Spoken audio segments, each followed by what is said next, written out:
Not necessarily, other than, you're playing in a really good league. We looked at it a couple years ago after, we struggled in January. But, we've also been really good in January last year and struggled late. And we've had times where we've been really good late and struggled. So I think, I don't know if there's a specific pattern or factors other than we just need to play better. You I think, used the phrase like seeing the forest for the trees or something like that on your radio show when it comes to like talking to other coaches and things like that when you're going through this. Can you shed some light into what it is like to try to keep everybody together and try to keep everything pointed in the same page when you are going through a tough stretch like this? Well, I think that really, like anything, it tests the character of your group and the resilience of your group. That gets tested in these moments. We'll see how we respond. Obviously, it's a significant remainder of the Big Ten season to go. There's a lot in front of us.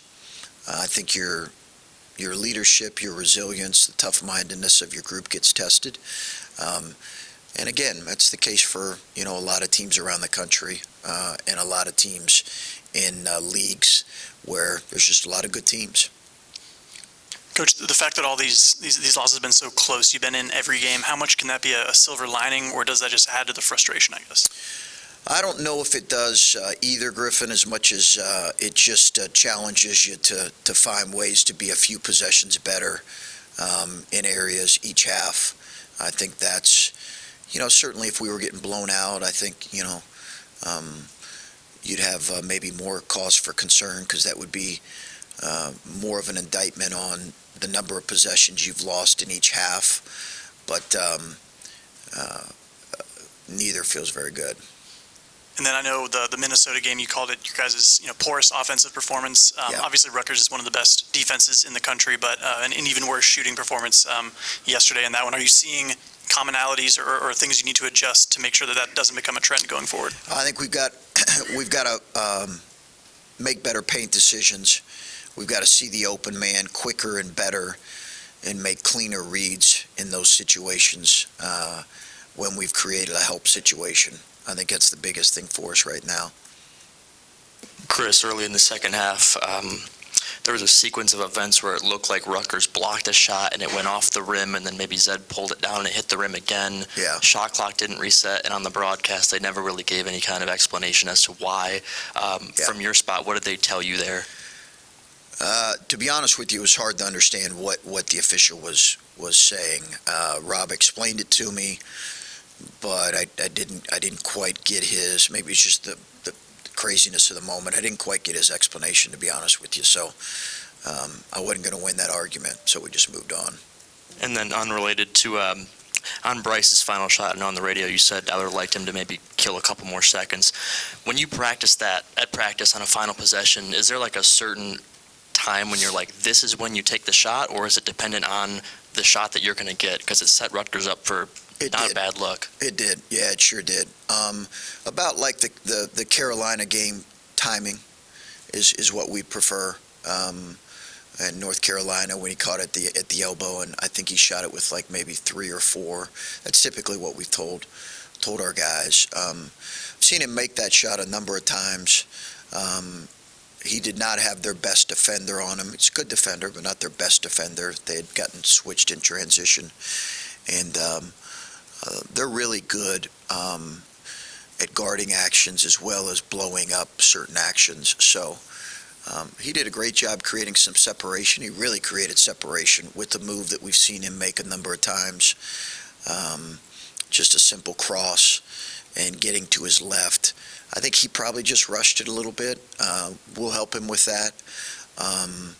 That's a big moment for a freshman. He's been in a number of those, but whether it's him or whether it's somebody else, I'm not always going to call a timeout in that situation.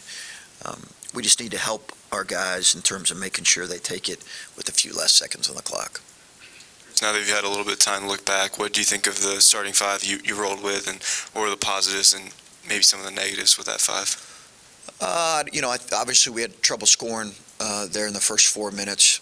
Some of that was on us, some of that was on them, but I thought defensively we set a tone, which was good. But, I think we have a number of guys that can start, so I don't know that that's the lineup we'll stick with or change. It's, I think we have a number of guys that are going to play in that sweet spot at 20 to 28 minutes, like starter-type minutes, and, those two guys were a part of that.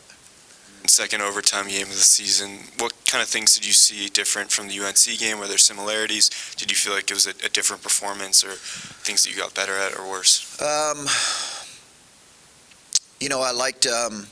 I like where we got the ball on a couple occasions, to be honest with you, both in regulation and end of game, and I really do trust that our guys will finish some of those plays.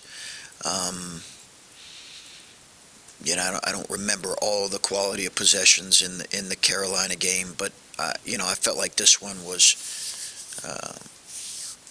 certainly more within our reach.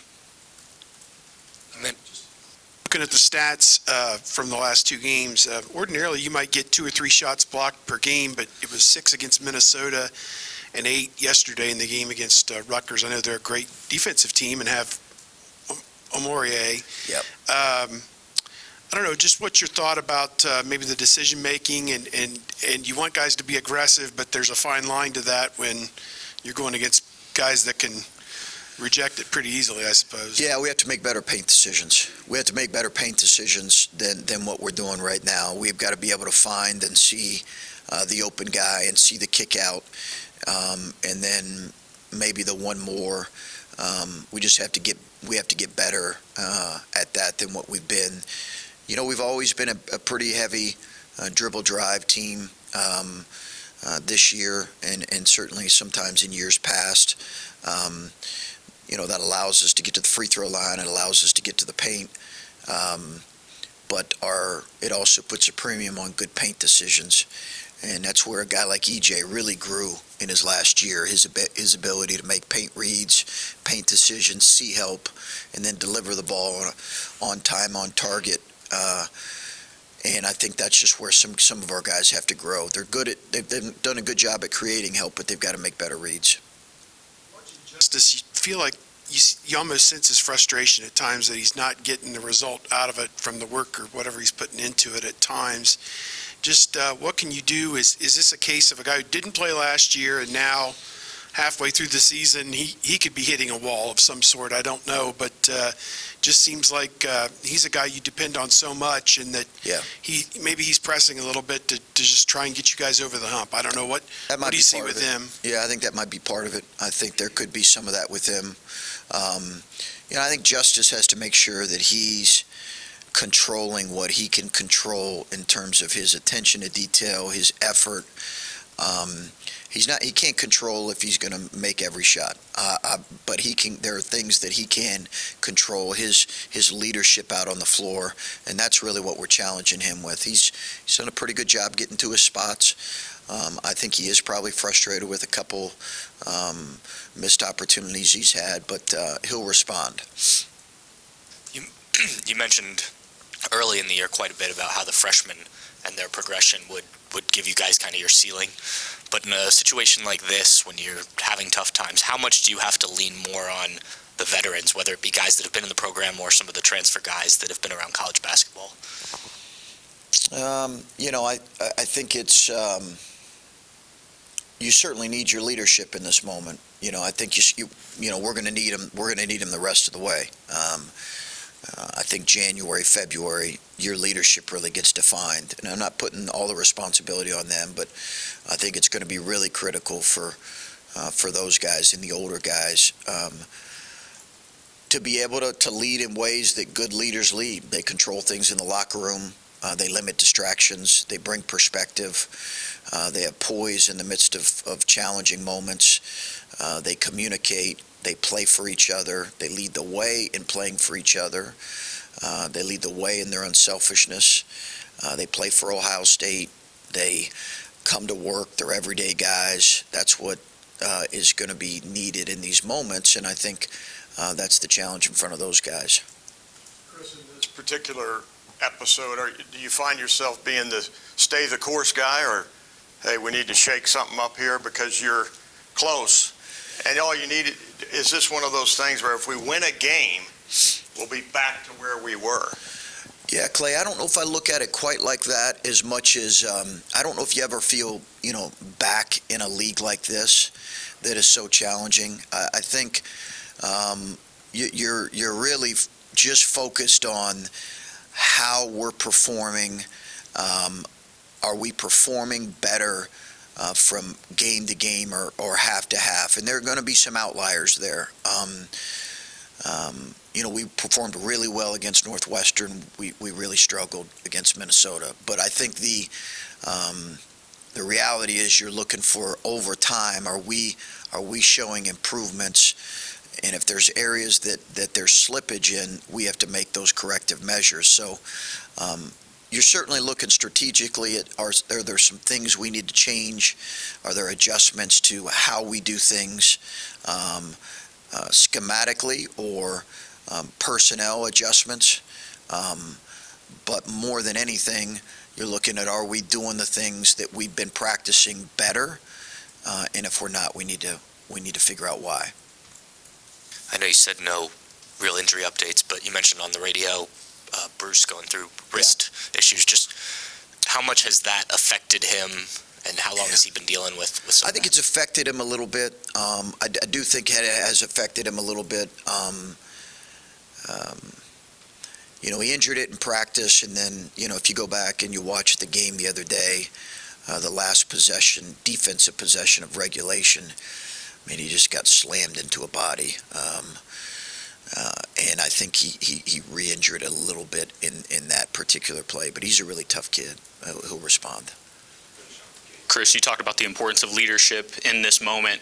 Have you seen anybody in the locker room sort of take that initiative to be a leader in these type of rough stretches? Yeah, I think our captains are doing justice, leading the way with that, is growing into that role. But again, that's going to continue to get tested here these last several weeks. So, that story's still being written. And you talked about the importance of taking what you're doing in practice and translating that to the game and doing that right. What are those things that you're doing in practice that you want to see translated to the game just in these coming games? Everything we've talked about in terms of, if you're being asked to block out, you need to block out. You got to pursue the ball. You got to be able to be in the 50 spot defensively, a pass away. You got to be, if you're supposed to be at the MIG, you got to be at the MIG. We need to have great effort and communication defensively and great communication in transition. I think the ball has to move better offensively. We've got to be able to make better paint decisions. If you're supposed to go to the offensive glass, you got to do that. All those things are what we're looking for.